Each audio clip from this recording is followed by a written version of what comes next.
जय हिंद। प्रगतिशील परिवार में आपका बहुत बहुत स्वागत है। जैसा कि हमने पिछला एक वीडियो बनाया था कि फिजिक्स का एक टॉपिक पे हमने बनाया था और आपका कमेंट के माध्यम से बहुत तगड़ा फीडबैक रहा कि अन्य अन्य थोड़ा थोड़ा टॉपिक लेके उस पर एक वीडियो बनाया जाए। तो उसी फिजिक्स के एक बहुत ही महत्वपूर्ण और बहुत ही इंटरेस्टिंग चैप्टर पे आज हम एक वीडियो लेके आपके पास आए हैं। देखें आप पहले और बहुत ही सरल भाषा में समझें। देखिए, आज जो हम चीज़ों को लेके बताने जा रहे हैं वो है ऊष्मा का संचरण। ऊष्मा का मतलब होता है हीट, गर्मी। तो ऊष्मा का संचरण, ऊष्मा का जो संचरण होता है वो तीन प्रकार से होता है। कुछ ठोस चीज़ अगर गर्म हो जा रहा है, जैसे मेरे हाथ में कलम है, ये गर्म हो जा रहा है, तो इसका गर्म होने का तरीका अलग है। कोई लिक्विड गर्म हो जा रहा है या कोई गैस गर्म हो जा रहा है, तो सारे कुछ अलग अलग तरीका से गर्म होते हैं। सभी चीज़ों में अलग अलग प्रकार से ऊष्मा का संचरण होता है। संचरण मतलब एक जगह से दूसरा जगह जाना। तो समझिए, ऊष्मा का संचरण जो होता है वो तीन प्रकार से होता है। जो भी ठोस चीज़ें हैं वो चालन विधि से गर्म होते हैं। जो द्रव और गैस है वो संवहन विधि से गर्म होते हैं। और जो विकिरण विधि होता है उसमें कोई माध्यम की आवश्यकता नहीं होती कि ठोस या तो द्रव। इस यहाँ तक आपको कुछ समझ नहीं आया होगा। आइए बड़ा साधारण सा एग्जाम्पल के साथ इस चीज़ को हम कवर करते हैं। देखिए, सबसे पहले हम समझेंगे कि ऊष्मा का चालन विधि।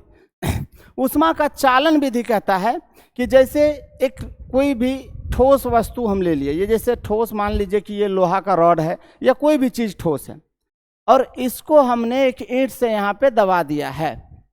यहाँ हम एक मोमबत्ती जलाते हैं तो देखिए ये गर्म यहाँ से यहाँ तक हो जाता है, लेकिन क्या यहाँ पे आग लगाने के बाद ये पूरा लाल हो जाएगा? नहीं, ये गर्म तो होता है लेकिन लाल नहीं होता है। अब समझिए, अब ये कैसे पता चलेगा? इस लोहे के रड पे थोड़ा थोड़ा मोम लगा देते हैं। मोम, जो मोमबत्ती वाला कण होता है, उस मोमबत्ती को इस पे लगा देते हैं, मोम। अब यहाँ से जैसे हम गर्म करेंगे तो पहले यहाँ वाला जो मोमबत्ती होगा ये पिघलना चालू हो जाएगा। यहाँ वाला मोमबत्ती थोड़ा सा ऊष्मा बढ़ा देगा अपना यहाँ, अब यहाँ वाला मोमबत्ती पिघलना चालू हो जाएगा। जैसे जैसे समय बढ़ते जाएगा धीरे धीरे ये चीज़ें गर्म होती जाएगी। अब समझिएगा, यहाँ एक दूसरा में कण का ट्रांसफर नहीं कर रहा है, पूरा का पूरा को लाल नहीं कर दे रहा है, परंतु यहाँ से यहाँ कण को ट्रांसफर किए बिना यहाँ से यहाँ ऊष्मा को ट्रांसफर कर रहा है। यहाँ वाला मोमबत्ती का कण गर्म हुआ, यहाँ वाला में पहुँचा दिया, यहाँ वाला मोमबत्ती का कण गर्म हुआ, यहाँ वाला में पहुँचा दिया, यहाँ वाला यहाँ में। इस प्रकार से ये पूरा गर्म होता है, लेकिन कण का ट्रांसफर नहीं होता है यहाँ से यहाँ। चालन विधि में हमेशा ध्यान रखना है, कणों का ट्रांसफर नहीं होता है, लेकिन बिना कण का ट्रांसफर हुए यहाँ से यहाँ तक चीज़ें गर्म हो जाती है, कोई भी ठोस पदार्थ गर्म हो जाता है। अब हमने ये आप देखे होंगे, ये एक फोटो, लोग यहाँ पे पत्तल पे भोज खा रहे हैं। इसका हम एग्जाम्पल आपको ये और साधारण तरीका से समझ आए, इसको हम आगे बताते हैं इसी वीडियो में, आप लोग देखते रहें। तो बिना कणों के स्थानांतरण हुए अगर गर्म हो रहा है तो इस विधि को हम कहते हैं चालन विधि। यहाँ एक कण दूसरे को गर्म कर रहे हैं, यहाँ वाला कण इसको, यहाँ वाला कण इसको, यहाँ वाला कण इसको। ये हुआ ठोस विधि को गर्म करने का। दूसरा समझते हैं, ये है अपना, जैसे एक हमने सस्पेन में पानी गर्म करा। आप अक्सर देखते होंगे कि द्रव को हम जब गर्म करते हैं तो द्रव के गर्म करने की जो विधि है उसे हम कहते हैं संवहन विधि। आइए समझते हैं क्या होता है संवहन विधि। जब हम कोई पानी को गर्म करते हैं तो अक्सर देखते होंगे आपकी नीचे वाला बुलबुला जब पानी गर्म होता है तो ऊपर की ओर चल जाता है, और ऊपर वाला बुलबुला नीचे की ओर, नीचे वाला बुलबुला ऊपर की ओर, और ऊपर वाला बुलबुला नीचे की ओर। यानी कण का ट्रांसफर कर रहा है, नीचे वाला को गर्म करके ऊपर भेज दे रहा है, ऊपर वाला को कर रहा है तुम जाओ नीचे, तुम नीचे गर्म हो। ऐसे ऊपर नीचे कण का ट्रांसफर होता है, और ये द्रव गर्म होता है। जहाँ कणों का ट्रांसफर हो उस विधि को हम कहते हैं विकिरण विधि, संवहन विधि। और ये जो द्रव है ये संवहन विधि से ही गर्म होता है, यहाँ कण का ट्रांसफर होता है। ये वाला भी हम आपको एग्जाम्पल आगे के इसी वीडियो में आगे बताते हैं। तो आपने देखा कि द्रव को गर्म करने का तरीका संवहन, यहाँ कण का ट्रांसफर हो रहा है, नीचे का कण ऊपर, ऊपर कण नीचे, फिर नीचे वाला को गर्म करके ऊपर भेजता है, ऊपर वाला को पानी का बुलबुला नीचे आता है। तीसरा जो विधि है ये है विकिरण विधि।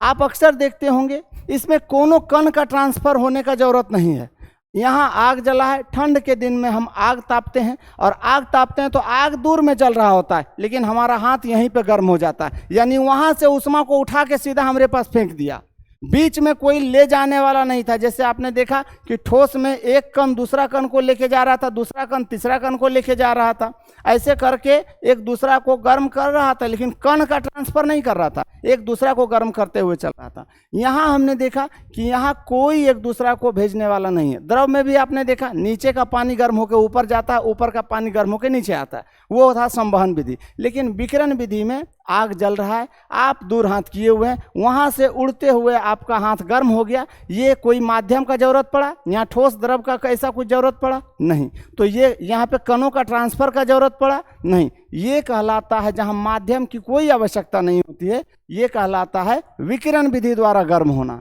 सूरज का प्रकाश इसी विधि से गर्म होता है, सूर्य का प्रकाश ये विकिरण विधि से गर्म होता है। आइए जरा सा फिर से एक चीज को समझिए आप, जैसे आप आम देखे होंगे आम जीवन में कि भोज, गांव में भोज होता है, तो जैसे देखिए ये है गांव का भोज, यहाँ लोग सारे बैठे होते हैं और कोई एक आता है, सबों के प्लेट में पूड़ी कचौड़ी जो भी होता है देते हुए चला जाता है। क्या ये लोग एक दूसरा जगह से उठे? नहीं, लेकिन खाना सबको मिल गया। यही है चालन विधि। यहाँ से यहाँ तक कण का स्थानांतरण नहीं हुआ, लेकिन एक कण दूसरा को बढ़ा दिया, दूसरा कण इसको बढ़ा दिया, इसको बढ़ा दिया, इसको बढ़ा दिया, ऐसे करते करते बढ़ाते लोग एक ही जगह बैठे हैं, सबको खाना मिल गया। यहाँ कण एक ही जगह है लेकिन स्थानांतरण सबको हो गया, ये होता है चालन विधि। उसी प्रकार से अब आप देखें कि एक नया सिस्टम निकल गया है, बुफे सिस्टम खाना खाने का। यहाँ पर आप खाना लेके आए हैं, प्लेट में सब अपने से खाना निकालता है, और खाना लेके आए हैं और थोड़ा दूर में आए हैं तो देख लिए हैं कि हम सामने वाला का प्लेट में रसगुल्ला है, हम तो रसगुल्ला लिए ही नहीं। फिर कहिए कहाँ पे मिल रहा है, तो वहाँ पे मिल रहा है। फिर वहाँ गए, फिर रसगुल्ला लिए, फिर आए खाना खाने, फिर घटा, फिर गए, फिर आए, फिर घटा, फिर गए। ये जो आप इधर उधर जा रहे हैं प्लेट लेके आके, यहाँ कण का स्थानांतरण हो रहा है, मतलब ये वाला जो सिस्टम है यह है संवहन विधि, और इससे द्रव गर्म होता है। और तीसरा चीज होता है विकिरण विधि। जब पेट भर जाता है भोज भंडारा में, तब पेट भर जाता है तो यहाँ वाला पूड़ी उठा के दूसरा के प्लेट पे फेंक दिए हैं, दूसरा वाला तीसरा के प्लेट पे फेंक दिया, फेंका फेंकी जब होने लगता है तो वो कहलाता है विकिरण विधि। यहाँ फेंका फेंकी हो रहा है, आग और इसमें संपर्क नहीं है, लेकिन इसका हाथ गर्म हो गया, क्यों? फेंका फेंकी हो रहा है उष्मा का, और यही है विकिरण विधि। आशा करते हैं कि आप ये तीनों विधि बहुत अच्छा तरीके से समझे होंगे। 3 विधि होता है उष्मा का संचरण का, और यही तीनों विधि है। तो आप कमेंट करके बताएंगे वीडियो में कि ये टॉपिक आपको कैसा लगा, और आगे का भी अगर आपको कोई ऐसा टॉपिक समझ आए तो आप ज़रूर कमेंट करके बताएं। मिलते हैं आपसे फिर किसी अन्य टॉपिक पे अन्य वीडियो में, तब तक के लिए जय हिंद।